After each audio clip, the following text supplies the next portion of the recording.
Avril 1960.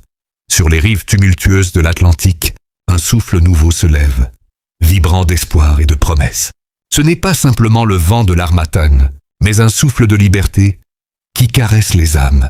Après des décennies d'ombre coloniale, le Sénégal se tient à l'aube d'un nouveau chapitre, prêt à tracer son propre destin. Mais derrière les festivités du 4 avril se cache une trame complexe, tissée d'unité, de poésie et de déchirements politiques. Au cœur de cette épopée, deux figures emblématiques émergent. D'un côté, Léopold Sédar Senghor, poète visionnaire de la négritude, rêvant d'harmoniser la richesse de la culture africaine avec les courants de la modernité universelle.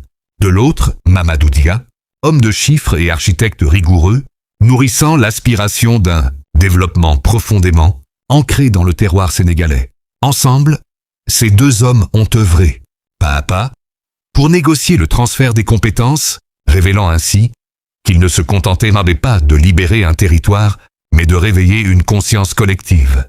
Pourtant, l'indépendance ne se construisit pas dans l'isolement.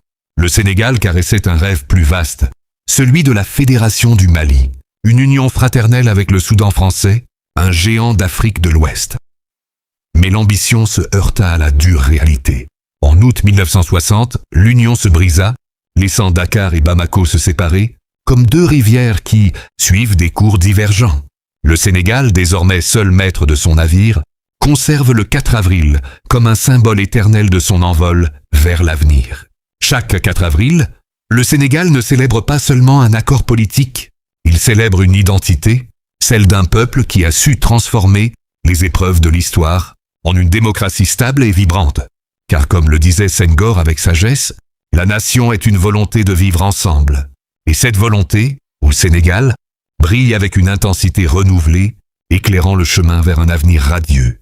Joyeuse fête de l'indépendance à vous, DJ Redjef.